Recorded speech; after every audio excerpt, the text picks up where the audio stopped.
more hyped up now. Yeah, It's not yeah. like that. Different vibes of track. It was laid back trap. Now, Yeah, now you do different vibes. I just wanna reach out on stage and everything. Yeah, if you wanna do that, you gotta make some party joints. Yeah. You know what I'm saying? Yeah, you gotta make some party joints. Ain't nobody want to vibe to somebody killing someone. Yeah. You know what I'm saying? Yeah. That only works in the West Coast. Yeah. You know, gangster rap. That is why gangster rap is not so big. Yeah. Which is why Pac put a mix.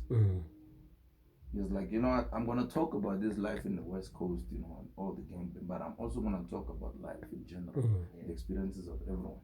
That is why if you listen to Pac's beats, they are not hardcore gangster beats. Yeah. They are music. The aim of making a song or doing music is to make a great song. Yeah. And a great song is a song which has three things. One, it must touch people's emotions.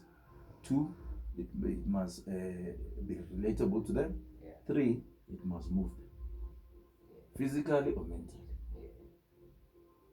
Yeah. That's true. That's true. That's if you want to make music a career. That's true.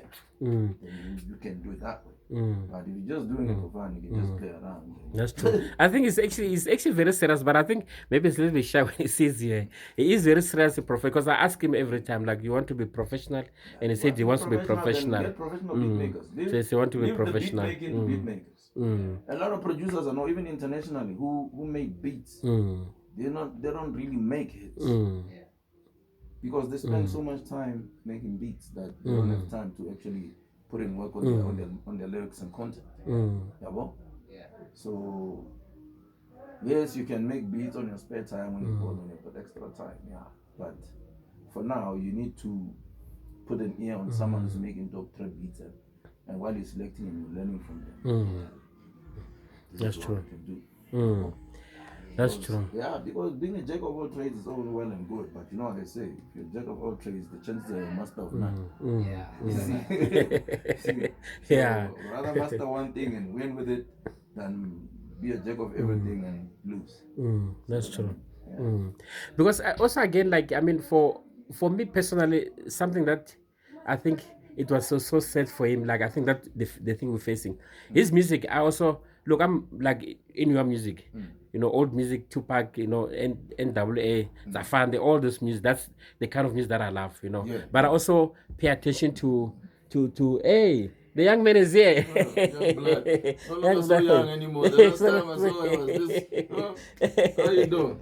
You good? You remember me? Yeah, you always tell me, hey, you playing Tzafenda, always. Oh, that one is a classic. Yeah. That one Yes. is a classic. And I was actually shocked when this other businessman from Rustenburg came to my hood talking that thing. And he happened to be the uncle to my neighbor. And my neighbor was like, you know, this song that you're playing, the guy who made the song lives next door. The guy couldn't believe it. Like, sure. Hell no.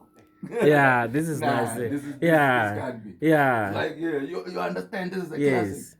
It's like, I know. Yeah. The guy lives next door. That's great. That's great. Yeah. Yes. No, I was saying it's like the only thing, the challenge that we face, it's look, I love his style, what he's doing now. As I said, I think maybe as a father, you will always be critical more because, you know, you come as an outsider and also try to help him more, you know. But me as a father also, I also say, okay, this is not right, this is right. But I won't know much because I'm not a musician, you know, but I love music. But the only thing that I noticed, it's, last time when we went at Joint Pusher, you know, he's also old school, you know. So I think the only thing that I wish for him is somebody to understand. You know, so I said to him, he must also be confident to understand why is he doing this music, you know, why he wanted it to be exactly like that, you know, you understand? Because you know why I'm saying this, it's when I listen to the stuff that is listening like a NBA young boy, you know, it's a similar stuff that he's trying to do. But I know it's American, but also I'm saying it's here and also in South Africa, somebody must also understand it, how he wanted it. And then let's see what's happening at the end. Goes you back know, to my issue of relating. You need to understand where you are, the environment you're in. You see, the reason why I do the music that I do is because first, I need my people to understand, like, in South Africa. You know what I'm saying? Because at the end of the day, there is no way you're going to to blow up overseas and not blow up at home. It's very hard. It's rare. Unless you're doing dance music like Master KG. Then you'll blow up overseas first. But you're doing hip hop. Hip hop, it's more lyrical than just beats. It becomes more difficult to just blow up overseas. You know, the only person who succeeded in doing that rap and really made it internationally is Nasty C. And that's one out of how many artists? See what I'm saying? But the biggest artist right now, hip hop artist right now in the country, is Big Zulu. He's not doing trap. You know what I'm saying? He's doing a mix of rap and Maskandi and whatnot. I don't know what he calls it. Yeah, well? But you see, that is the thing. You need to understand your environment.